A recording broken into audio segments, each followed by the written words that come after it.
The NFL draft, one of the biggest nights of the NFL calendar, it has less buzz. I'm not going to say it's going to have lower ratings, but it has less buzz than the WNBA draft from just a week ago. How do you explain that? How do you explain that? Because the top pick is a quarterback from USC that paints his fingernails. That's why Caitlin Clark is a bigger deal than Caleb Williams, and why this NFL draft that starts tonight has no buzz. I'll explain.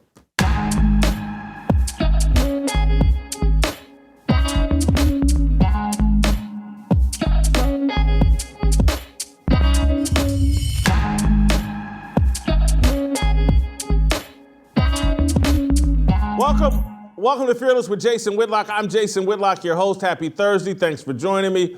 Awesome show planned for you today. Coach Jason Brown, the real JB, just around the corner. He's going to help me unpack all of this draft coverage, the things that I want to get into about this quarterback class that's being compared to the 1983 quarterback class. Miss me with all of that, but I'll explain here in a second. The first thing you guys can do is make sure you're checking out extra Fearless content on Blaze TV. Go to blazetv.com/fearless. Use my promo code Fearless, and you can save $20 on your yearly subscription. It's the best thing you can do to support this show is get yourself a Blaze TV subscription. Listen, we got a lot of forces lined up against us. I need you to line up with us by getting a Blaze TV subscription. Today's episode is brought to you by our good friends at Good Ranchers. Good Ranchers is locking in your price until 2026. When you subscribe to any of their boxes of 100% American meat and seafood, use my promo code FEARLESS at goodranchers.com and save 10%. We love you, Good Ranchers. Thank you for loving us. Let me get to this fire starter or this conversation. I want to lay the groundwork for a conversation J.B. and I, Jason Brown and I, will have here shortly. Caleb Williams and whether or not the Chicago Bears are going to take him at the top of the NFL draft tonight. That's the big question, big mystery. But let me tell you, no one really cares. NFL insiders care. NFL people over Twitter care, but does the public care? No, they don't. Caleb Williams and this entire NFL draft class, I don't know if we've seen a draft class with this little buzz. The best player in this draft is Marvin Harrison, the wide receiver out of Ohio State. He ain't Randy Moss. He may have a very good NFL career. He may be who's the guy that plays for the Minnesota Vikings? Jamar Chase plays for the Bengals, who's good, but Justin Jefferson. Yeah, Justin Jefferson for the Minnesota Vikings. That's who Marvin Harrison kind of reminds me of. But he ain't Randy Moss. He doesn't take the top off of defense the way Randy Moss did. He doesn't create that kind of electricity and excitement. This draft is a bust. And that doesn't mean I'm saying all these players are a bust. I'm saying there's no hype, there's no anticipation, and it furthers my point. And I know y'all think I got Caitlin Clark derangement syndrome, and that's all I want to talk about.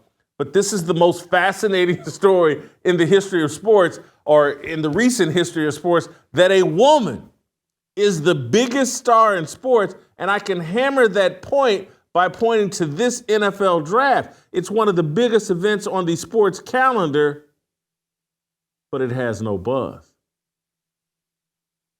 And the WNBA draft, a league we don't care about, a league filled with angry women.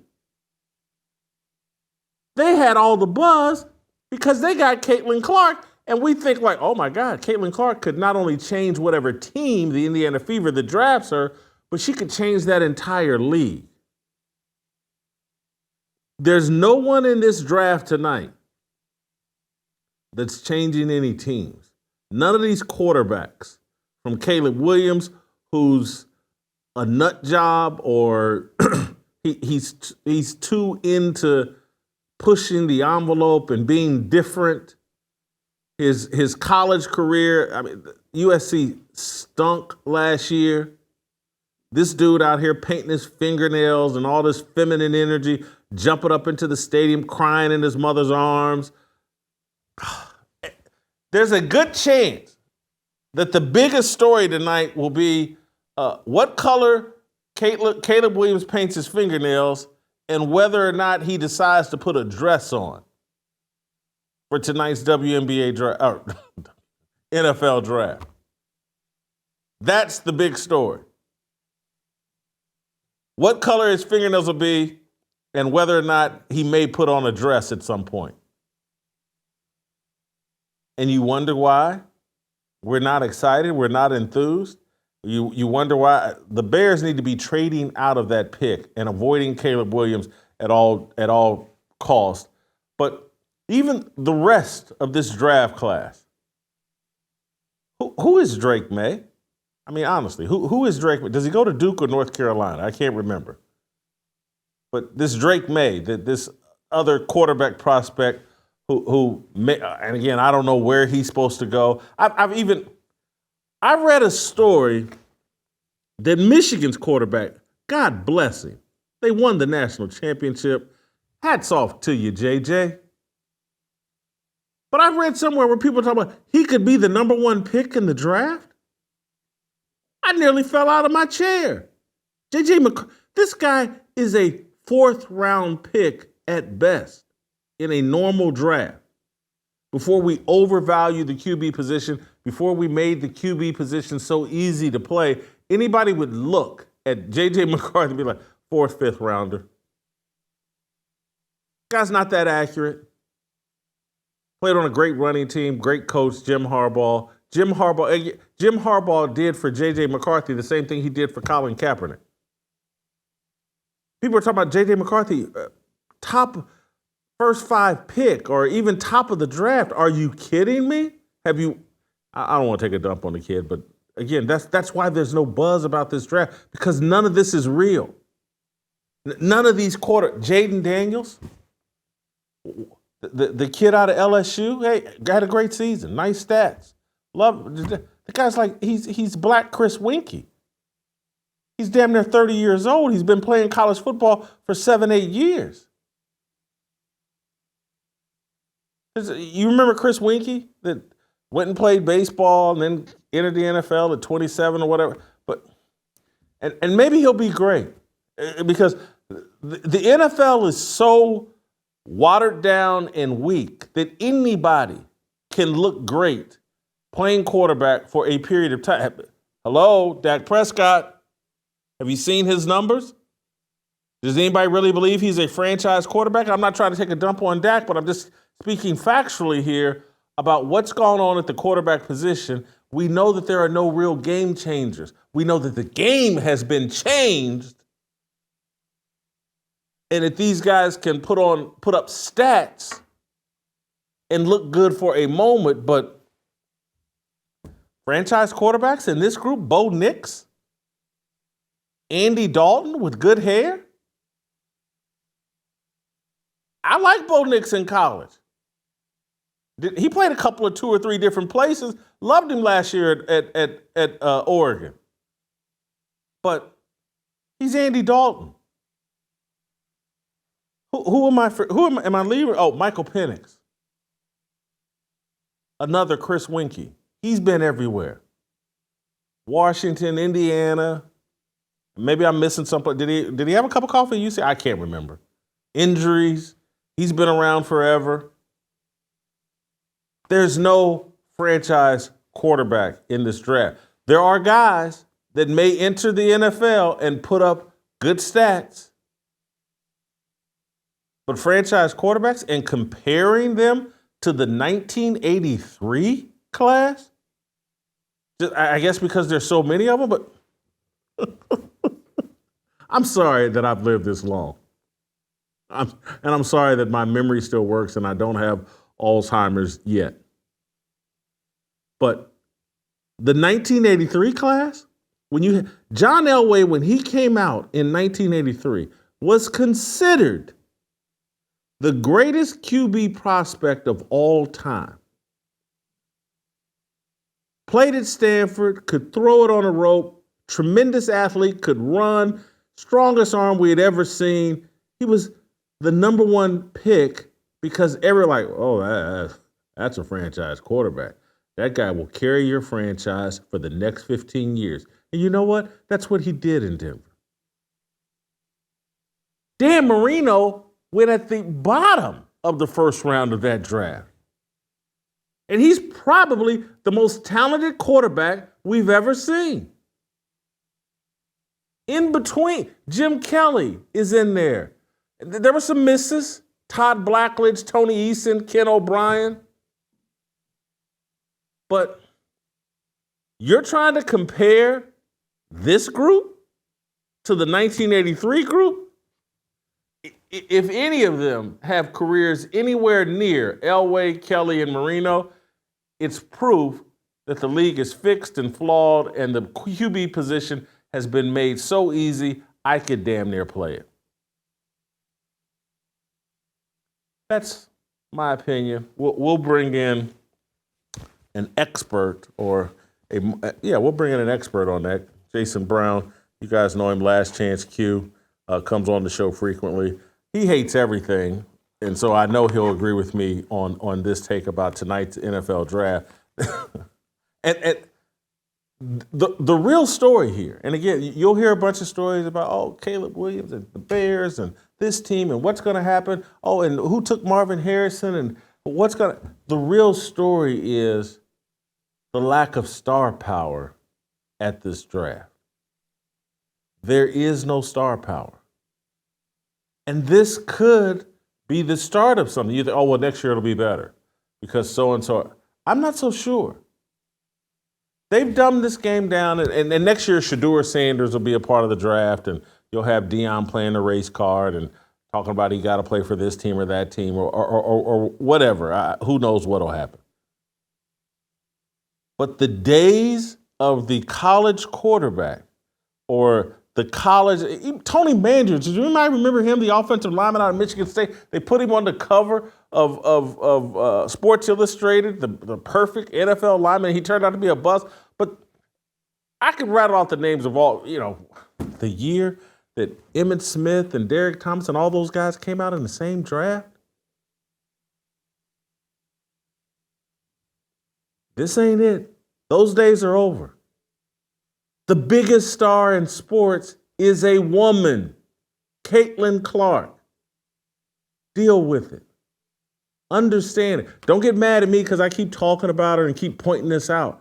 This is significant. This is a historic moment and time in the history of sports.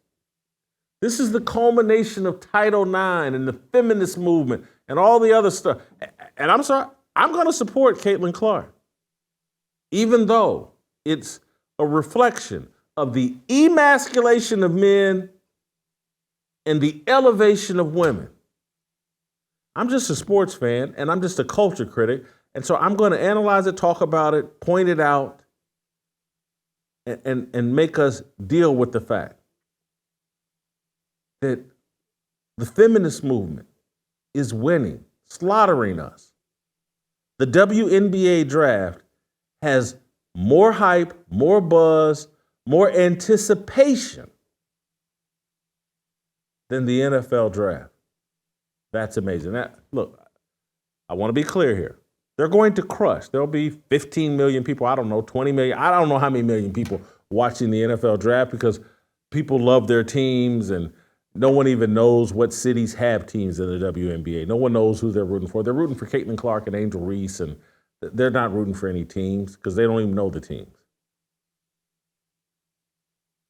So it's not a direct comparison. But anyway, before we get to JB, I want to talk to you guys about our great friends at Patriot Mobile. You guys know I have a Patriot Mobile phone and have had one for more than a year. For 10 years, Patriot Mobile has been America's only Christian conservative wireless provider. And when I say only, trust me, they're the only ones. Founder Glenn Story and his team have been great supporters of this show, which is why I'm proud to partner with them. Patriot Mobile offers dependable nationwide coverage giving you the ability to access all three major networks, which means you get the same coverage you've been accustomed to without funding the left. When you switch to Patriot Mobile, you're sending the message that you support free speech, religious freedom, the sanctity of life, Second Amendment, and our military veterans and first responders. Patriot Mobile's 100% U.S.-based customer service team makes switching easy. Keep your number, keep your phone, or upgrade. Their team will help you find the best plan for your needs. Just go to patriotmobile.com/Jason or call 972-PATRIOT. Get free activation when you use the offer code Jason.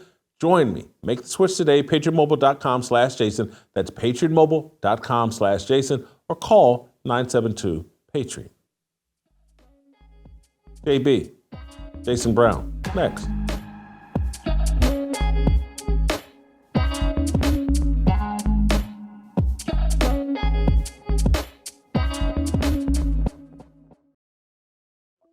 Hello, Fearless Army. I'm Jason Whitlock, your leader. I'm going to spend 2024 discussing growth and sacrifice. Hard times are here. Harder times are coming. What has stopped American growth and caused a regression in fundamental freedoms and values? A lack of sacrifice. Our ancestors sacrificed for our benefit. We have not sacrificed to protect the progress they died for. No sacrifice, no freedom. What impedes man's willingness to sacrifice? His ignorance, his perversion, his pride, his ingratitude, and his cowardice. His rejection of God. The Bible is a story about the power and the necessity of sacrifice. Sacrifice is the sun, rain, and fertilizer of growth. Growth is our life purpose. Grow in the knowledge, wisdom, fear, obedience, and reverence to the Most High. Growth requires sacrifice will be our theme for Roll Call 2.0 this summer, June 1, right back here in Nashville. We're excited to welcome you. Let me spend a minute explaining what GROWTH actually stands for us in the Fearless Army. The G is for game plan. In order to properly grow, it's essential we work from the strategic game plan spelled out in the Bible. The R, responsibility. As we grow as men, we understand and accept our responsibilities to God, family, and teammates. The O, ownership. We embrace ownership of our destiny. Outsiders do not determine our fate. The W, wisdom. We honor, value, and share the wisdom imparted to us by elders, coaches, and leaders. The T, trust. We must be worthy of trust. The reliability of a man's word defines him far more than popularity and material possessions. The H, humility. The reward for humility and fear of the Lord is riches and honor and life. That's straight from Proverbs 22:4. Come join us in Nashville as we talk about growth and sacrifice and how without sacrifice there will be no growth. Roll Call 2.0 right here in Nashville, Saturday, June 1st.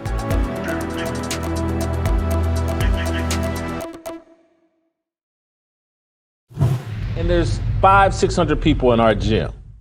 And my name for the wrestling event was Yukon Moose Whitlock. The greatest prospector in the North! And so I come running into the gym and everybody's chanting, Moose, Moose, Moose.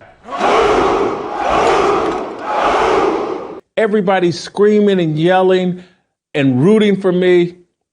And I was like, oh my God, what an screaming my name. And it felt better than sex. Yeah, boy.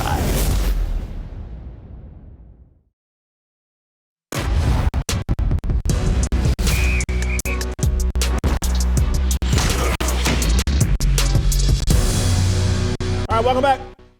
Time for some last chance Q with J.B., Coach Jason Brown.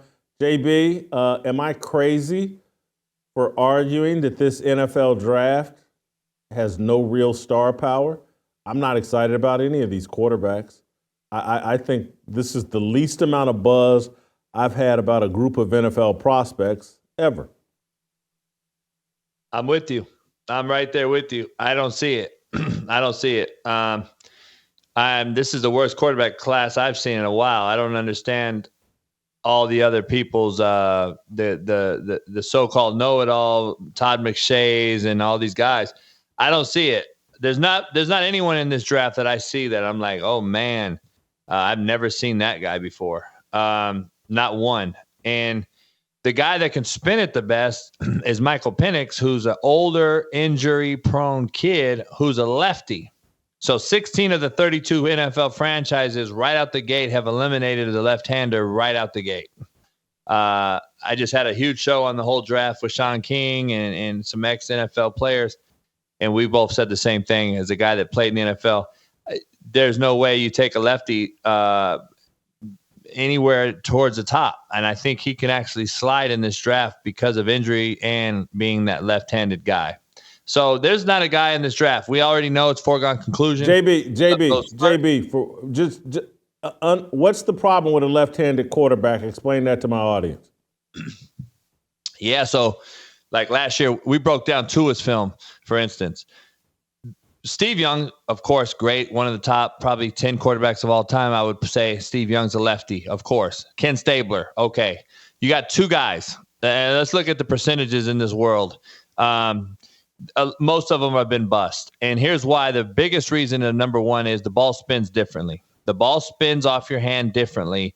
To a 99% majority right-handed world, receivers, if you've never played this game, receivers like the ball to be thrown a certain way. And when a lefty throws the ball, it comes at a guy right-handed. The ball comes turning right instead of left like a right-handed quarterback would throw it. So when a right-handed quarterback throws the ball spins left.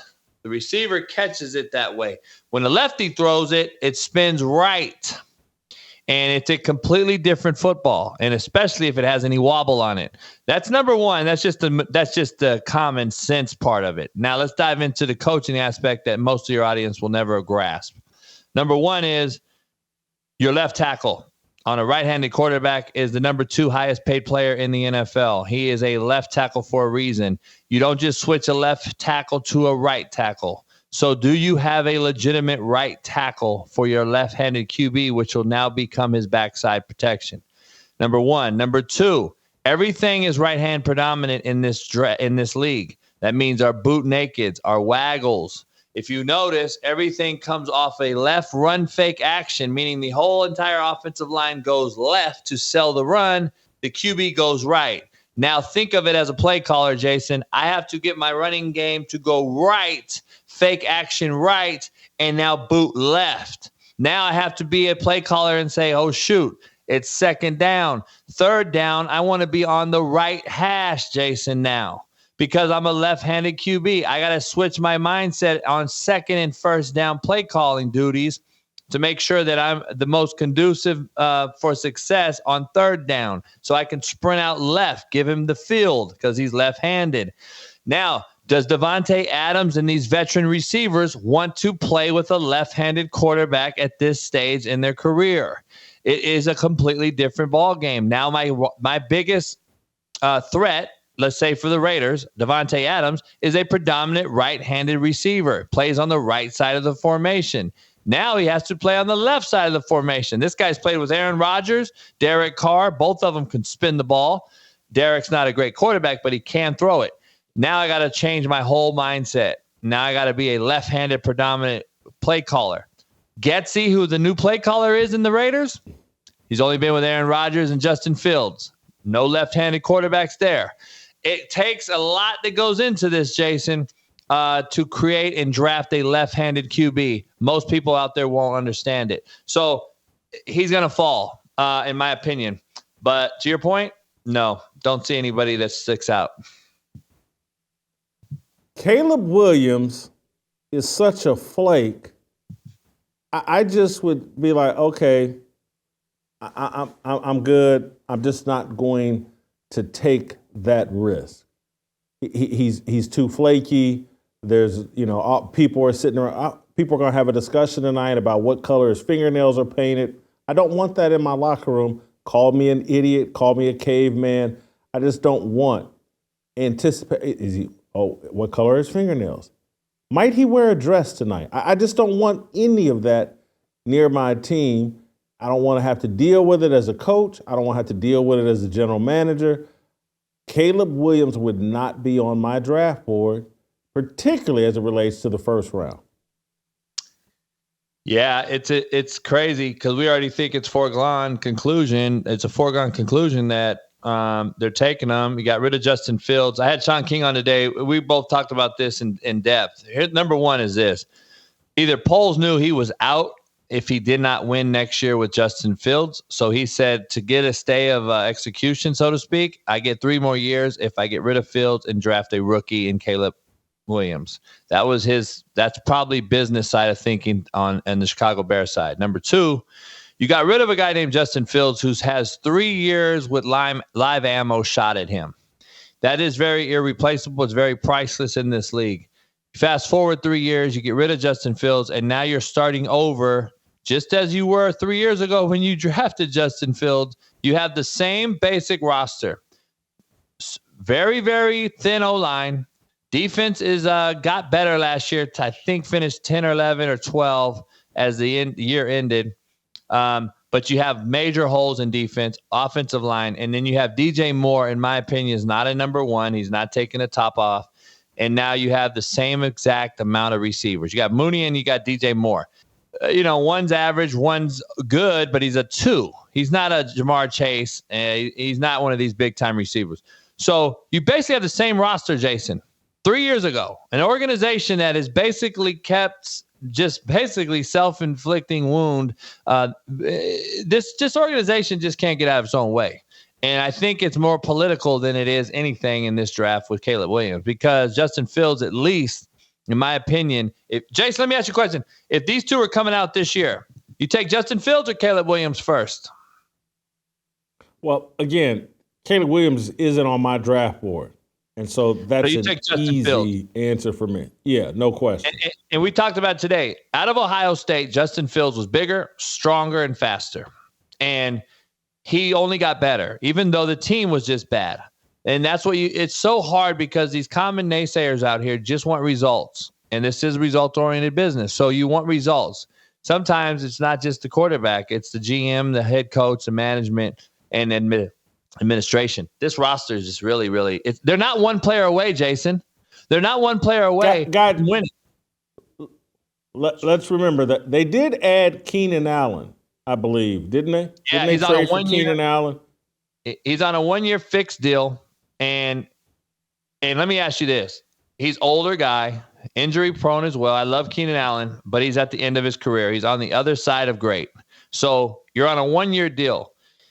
Let me ask you, are you a receiver and a quarterback away in Chicago from being a Super Bowl contender? No. So what I would have did was I would have kept Justin Fields. I would have kept those picks, and I would have got assets. I would have got assets in the draft to make my team better as an organization. This organization thinks right now, and they're not right now away. Jason, they're not one player, two players, 3 players away.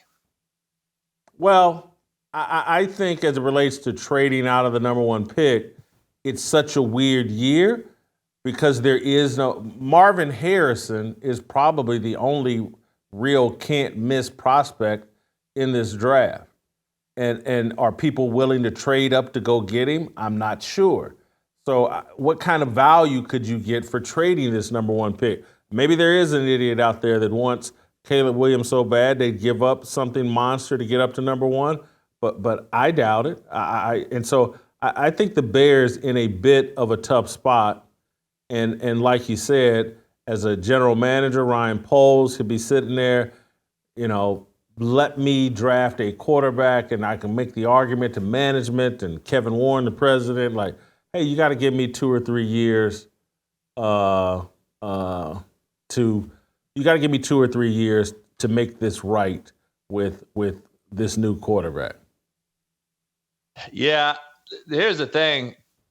I believe there's 4 legitimate tackles in this draft that could help your franchise. And that makes your team better, Jason. But you and I know Brian Poles and his whole thing, it's all about what sells tickets to save your job. So you have to go after sex appeal over what wins games, which is unfortunate. there's really 4 legitimate O tackles in this draft that the Bears need, that the Panthers need, that a lot of these Washington needs, a lot of these teams need, and they're going to end up going after a quarterback who just does not pop off the radar at me as being some 10-year veteran. I don't see an NFL quarterback in this draft, Jason, playing past 5 years. I see some journeymen. And that, hold for a second. Drake Maye, Jayden Daniels, you don't like either one of them?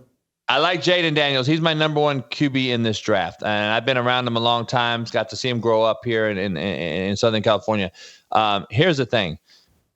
I like Jayden. His size scares me as far as weight goes, being able to hold weight, but we'll see. I think he's the most dynamic quarterback in the draft.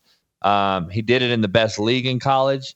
He won the Heisman, obviously, but we've seen a lot of Heisman quarterbacks. If you look at it, name me the last Heisman to win a Super Bowl. Here's the thing. After him, in my opinion, Drake Maye is a big body guy. Reminds me of Carson Wentz. The arm does not pop off his hand. For being 6'4", 6'5", 245 or whatever he is, that ball should be popping off that hand, and he does not have great elite arm strength. He doesn't have great elite ball placement. His accuracy is subpar. You've seen guys wide open where he misses them quite frequently. I think Drake Maye is a big overvalued guy in this draft, and Sean King agrees with me. Can he move? Can he move at all? He's athletic, but he's not. He's not athletic. He's not that. He's not athletically gifted as. He's not a Josh Allen. So he's not even a Sam Howell, Jason. Who we've calling him Mitch Trubisky. You're calling him Mitch Trubisky. Yeah, I think Sam Howell's better than him. Coming out of the same school. And I think they got rid of him for a Chico stick and a string cheese. Like, that's what you've seen. If you think about it, Jason, just be honest. Let's talk about quarterbacks for 1 second. Look at what the NFL has gotten rid of this year. You got Justin Fields. You gave him up for a string cheese and some Chico sticks. You didn't get anything in return. You gave up small-handed Pickett in Pittsburgh. You just drafted the kid. Now, remember, we just drafted these guys less than 3 years ago. You gave him up for nothing. You gave up Sam Howell for nothing. You've given up Russell Wilson for nothing. The quarterback position is not really valued by these GMs or coaches like everyone out there thinks. They're willing to get rid of a guy they just drafted 2 years ago and redo it again. It's 2 years later. This is just a bad position, and it's the worst I've ever seen. I'm going to keep saying it. Yes, they're the most athletically gifted guys we've seen. Doesn't make you a great quarterback. The quarterback position is really, really floundering. It is struggling, and you are seeing why we rotate guys. If it's so good, Jason, then why are we drafting guys every year by the same franchises? Why are we drafting the position? And just look 10 years ago, Jason, when Breeze, Manning, Rivers, obviously Russell Wilson at his peak, Tom Brady was still in it, Aaron Rodgers at his peak. All these guys that were playing, look at those guys. The majority of the pool of guys on 32 teams in the NFL. Look at it now and just tell me how bad it's gotten. Like, look at Desmond Ridder. Got traded for a Chico stick and some string cheese. Nothing. They just drafted him in Atlanta. Look at the quarterbacks they just drafted. This is a bad product, and it's a bad look on college coaching. It's a bad look, man. And I'm just telling you, this position at it is getting the most money we've ever seen, and we're getting rid of guys, Jason, for nothing. That has to be a telltale sign. Well, to me, it tells another story as well, though, JB, is that I think they figured out you don't need to elite talent or intangibles. It's just kind of plug and play, and let's hope you catch a hot streak with a quarterback for 2 or 3 years. The whole concept of drafting a quarterback and finding a Patrick Mahomes that you can ride or die with for 15 years, that's kind of out the window. And so it's like, hey, can I get someone here that can give me 6 good years, a Lamar Jackson or whatever, or Dak Prescott, and then move on from them. The position is so easy to play now. Again, once you make it this easy, you don't care about who's actually standing in that position. You tell them what to do over a headset. They never have to call their own plays. They really don't even have to read a defense anymore. And everybody's kind of running the same plays. And we think, and again, maybe C.J. Stroud is a great quarterback. I don't know, because I just don't think the degree of difficulty is at a level where it's easy to judge any of these quarterbacks, off of 1 year. So one other quarterback I want to ask you about that I saw a story, and obviously it was a ridiculous story, that someone was saying that, maybe someone thinks J.J. McCarthy's the best quarterback in this draft, and he could go number one, or he could be in the top 5. And I'm telling, J.J. McCarthy is the guy. Loved him in Michigan. Loved what Jim Harbaugh got out of him at Michigan. But if we dialed the clock back to 1998, everybody would say, yeah, this is a 4th or 5th round draft pick at quarterback. There wouldn't be a thought. And again, this connects to my point, is that they've made the position so easy that, hey, we think J.J. McCarthy can do it. And, we'll even take him in the 1st round, even though, to me, everything about this guy screams 5th round draft pick. Okay. Sean King coached him, in high school at IMG, and he's on my show every week. And I asked him specifically this today. And I said, what's the deal? And he said, listen, the kid can make every NFL throw, and he can run, and he can move. Jim didn't use him that way because they had such a physical O-line. They ran the football, and they played great defense. A lot of college football teams, if you notice, they're really, really fragile on defense, and they're really, really, let's say, finesse on offense. So when you see that, you go opposite, and it worked for Jim. Jim understands it. He understands you get back in two back, and you pound the football. Other teams on defense don't want to see that, and they won a national title. So you didn't really get to display his skill set, because I haven't seen it, and I question it, and I said, listen, I haven't seen enough from the kid because they didn't display it enough. Sean coached him, so I'm taking his word, a guy that played in the league for 10 years. He's like, JB, I coached him at IMG, man. He has every skill set, every tool you can ask for, but he said he would not take him over Penix. Now, having said that, Jason, let me throw this at you. This will be the first Gen Z quarterback generation in the NFL. Caleb Williams, this Gen Z quarterback era is going to start this year. I'm very interested to find out how this plays out, especially in Chicago. If you do take Caleb, as everyone says, and Chicago says he's our savior, Lord and Jesus Christ, he could be over there right now. If he's the savior in Chicago, and he's this Gen Z kid, and we already have seen his mannerisms and what he does off the field, this could be a huge telltale sign on what's coming down the pike. And I don't know if you know this, but California is going through a huge deal. I've already helped save it once 3 months ago, and now it's back on the docket to cancel youth football. And I had the guy leading this parade yesterday, and he mentioned this. Gen Z and the all-inclusion of football, where we have now 10 states playing women's flag football at high school as a sport. I don't believe it becomes a men's sport. I don't believe they make flag football a boys' sport. I believe it's only going to be a women's sport. And like he mentioned yesterday, what do you think happens in 5-10 years? Is this what they want, Jason? Do they want an all-inclusive deal where we have flag football? Look at the Pro Bowl. It's already flag football. We have a problem here, and we need to get rid of flag football. And I believe this is going to telltale sign on how Caleb Williams, how these Gen Z quarterbacks fare in the men's league. Because is it still a men's league? It's very interesting to think about, but this is going to be a telltale sign on this draft, because I want to see these Gen Z quarterbacks and how they actually carry themselves, because you and I both want a guy to lead men, Jason. Are these really men anymore? Do they care that he paints his nails anymore? Are we the old men on the porch screaming at the cloud? These kids might not care. And to Eric Weddle's point, Super Bowl champ, who's on my show every day, he made a great point. We don't care what you do. We don't care if you paint your nails and wear a pink dress and all that.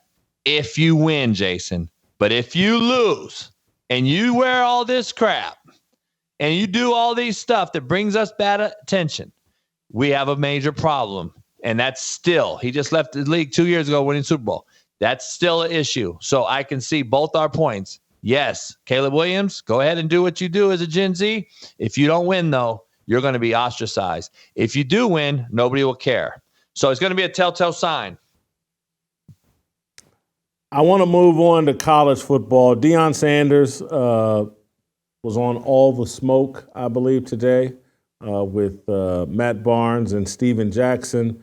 And I want to play you a couple of different sound bites, get your reaction to both. I want to start with shot number 2, where Deion talks about, Colorado, it's a hood thing. Let's take a listen. I want you to talk to us as a former NFL player. Then I want you to tell me as a coach, because again, you probably have to craft your coaching around these kids. I do. As a former NFL player, I don't like it because I think certain trials and tribulations you got to go through. You got to go through to be who you are. They makes us who we are. Right. Everything we went through, we didn't see it at that time because we didn't know the Lord like we know him now. But it shaped us, man, and molded us and guided us and taught us. It was a light at the end of that tunnel that we was fighting to see and get to, and we made it. But shoot, when you could tap out, it's like MMA, man. You can tap out. When that thing get hard on you, you can tap out. And I don't like that part of it because they forget that the problems travel with them. You don't drop that off like it's luggage, baby. That stuff is going with you. So wherever you go, that envy that you're taking is going with you. That jealousy of the other cat that's in the locker room, that's a dog, is going with you. Your inconsistency is going with you until you do something about that. I don't like that part. Now, as a coach, I like it because it's room service. I could order what I want. I could try it out, get it. I could go say, let me see. I do it a little different though. I call the barbershops. We hood this thing. I want to know everything about the kid before we bring him in here. Let's call everybody in the community, everybody in the neighborhood. I want to know what he was like when he was a shorty. So when you come in here, you fit because we're different here. It ain't like no regular program, man. We're a little different here. We move a little different. We talk a little different. We act a little different. We want you to be unapologetically you, but let's do it in order with structure because I'm also trying to get you ready for the next level. Next level. So he's talking about the transfer portal there, obviously. And, as a player, he doesn't want him moving around, but as a coach, he likes him moving around because he can order what he wants, even though their problems travel with them. Anyway, your thoughts. Okay, there's two things. Here's the thing. I made a point that nobody thought of, I guess, because everybody was like, oh, man, a great point on my show. Here's the thing. Him and his handler came out and addressed the media yesterday when the Dylan Edwards kid transferred out. And they basically said that we announced that we're going to have him as the number 2. We brought in a kid from Ohio State. We brought in these players, and it's basically they're telling – this is his handler speaking. I believe his name is Nelly or something. He said basically that they don't want to compete. It's a lack of competition. They see it, and they want to go, and they leave for that reason. And they just don't want to fight. They don't want to scrap. They don't want to compete. And so they enter the portal. And he mentioned chronological order on why people are leaving. It's because they don't want to compete and they want a better opportunity. Now, how can you say that and then, saying that this is the reason they leave? So, Jason, I got a question for you. If that's the reason they're leaving, so are they coming in different? Because they're the same guys coming in. It makes zero sense. It's an absolute oxymoron. They're leaving another program because they don't want to compete, Jason. So now you're coming into Colorado and you don't want to compete? What are we talking about here? This is the reason why I say sometimes you just got to be quiet and have some humility and just go out and play at this point, because you're making too much content for us all out here. And you're starting to say so much, Jason, that now we're dissecting what you say and calling BS. Because you can't say one thing about a kid leaving because he don't want to compete and then taking another kid who left for not competing at Ohio State or whatever other school. It makes zero sense. And this is why I'm critical. I'm critical because you're throwing kids to the wayside instead of developing them. This is college football. This is why I said the other day on your show, this is JUCO now. This is the epitome of junior college football. And everyone wants to get in the comments on Instagram and say, oh, no, you don't know what you're talking about. Well, you're the guy that never coached or played. We are. And this is junior college football at its finest, Jason. We take damaged goods and try to fix them. Now we're throwing away the damaged goods. Let me give you an example. Let me give you an example. They're all fired up about this kid they got from Pittsburgh. He had issues at Pittsburgh, the defensive end. He and again, there's a certain guy that's got to fit our program, and we want to know who the barber was, and we want to know what he was like as a shorty. Well, this kid they got from Pittsburgh that they're all fired up on, there's information out there about him, but he's a solution for Deion. This is the hypocrisy you're talking about. And not only that, he made a comment. Listen, I don't root for anyone's failures, especially when it comes to kids, because at the end of the day, the kids are. It's like the baby mama syndrome that we grew up in the inner city, that they have 3 or 4 kids and they have 3 or 4 jobs and they're trying to raise a boy to be a man. And I just don't agree you can as a woman. As hard as they work and as much as they do, you can't raise a boy to be a man.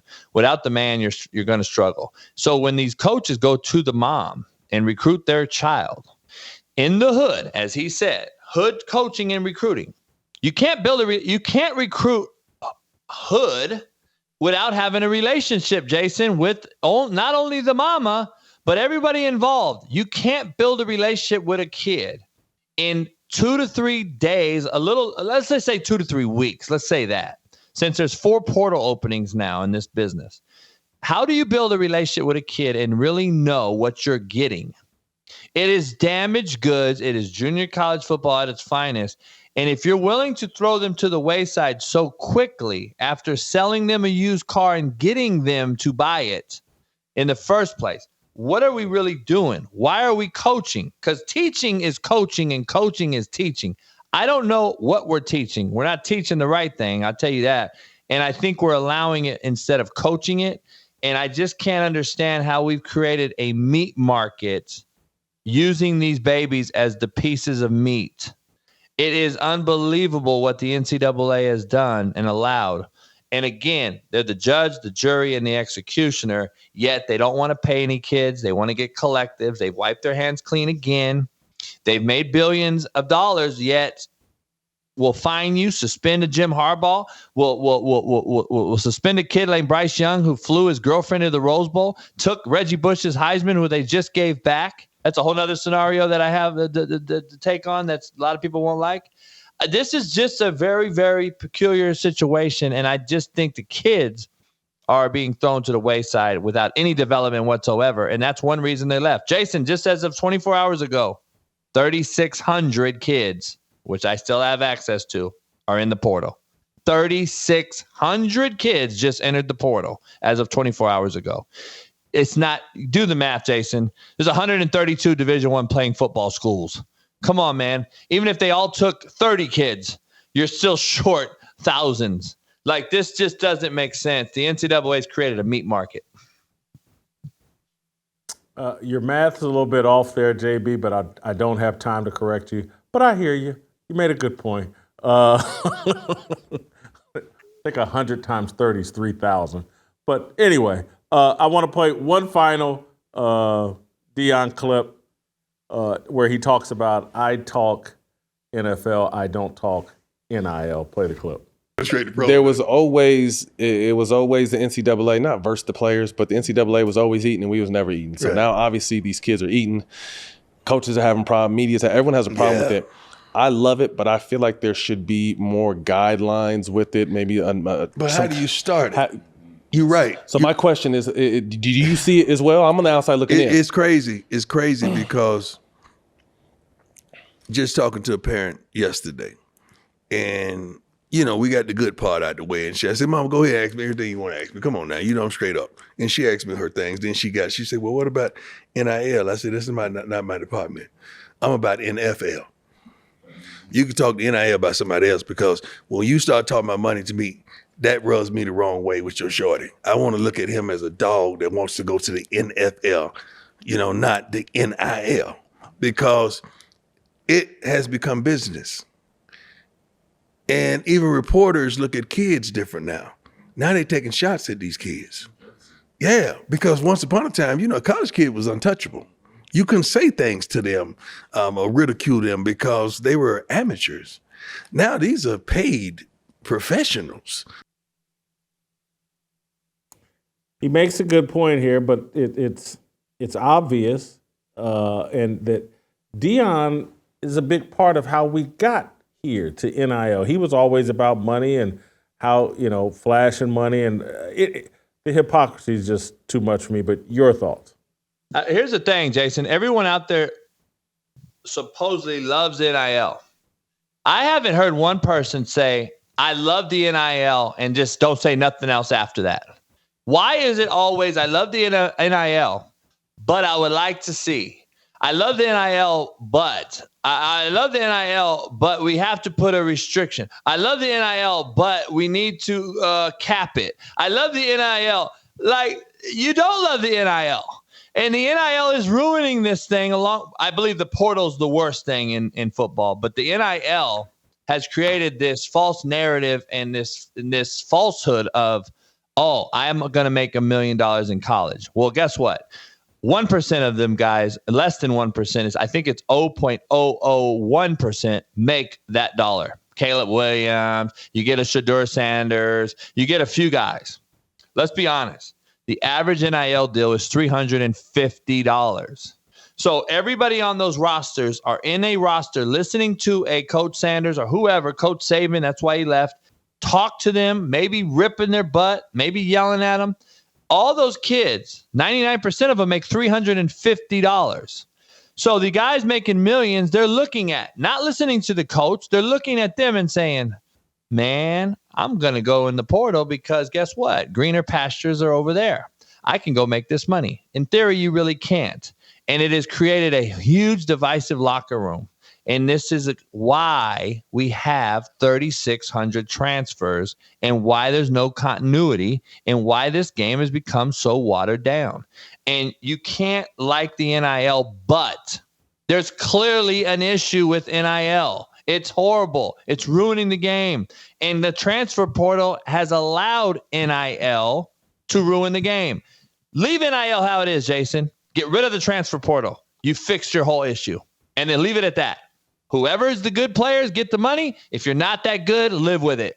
Or don't play. Don't play. Because where are you going to play at, Jason? And to Deion's point, if you're going to go to the NFL, you still have to play college football. So why are the grown men in the room, and when are the grown men in the room going to say, "You know what? I ain't paying you anything. Go ahead and sit out. Don't play then. Good luck." You're not going to the NFL. When are the grown men going to say enough is enough? Because this has ruined it. This is beyond. You can't put this paste back in the tube. It's done. And there's no reeling it back. We have created a monster, and the NCAA can care less. They just made a more lax rule, Jason, last week. That now you can transfer at any time. I'm telling you right now, Jason, before the year's out, you will see a kid at Miami and at week 1, and you'll see him at Florida State week 10. 2 completely different jerseys in the same season. We have lost our mind. We are in a kid from USC just transferred to UCLA, Jason. You lived on the West Coast long enough. He went from SC to UCLA, and he just went back to SC yesterday. What world is that ever going to – when did we ever accept that? And think about it, Jason. This is what NIL has done to rosters on a big macro scale of things. What do you and I used to – go ahead. What did you and I used to live at? Ball State, where'd you live? Dorm, right? The dorm. Yeah. Dorm. You got people that you grew up with in those dorms on that football team you still talk to this day. I'm sure you have reunions. I'm sure you still have great friends from that era.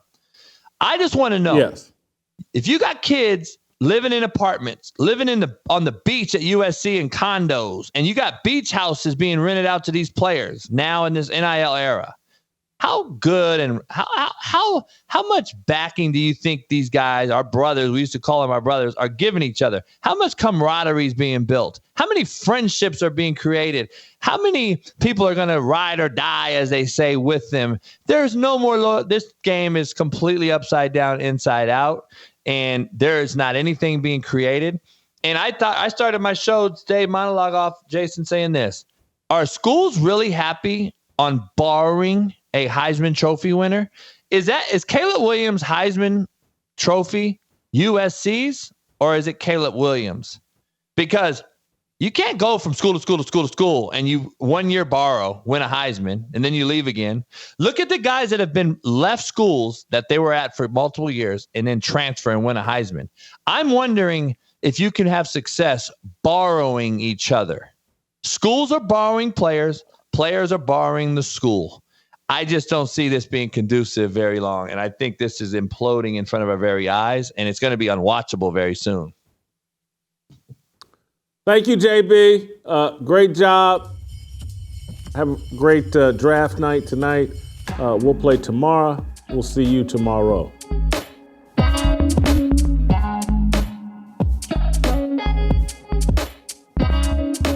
Waiting for the countdown, coming off the breakdown, standing in line for freedom. Looking for a breakout, feeling like a standoff, nothing in life like freedom. Came in like a fighter, striking like a ladder, making all these moves for freedom.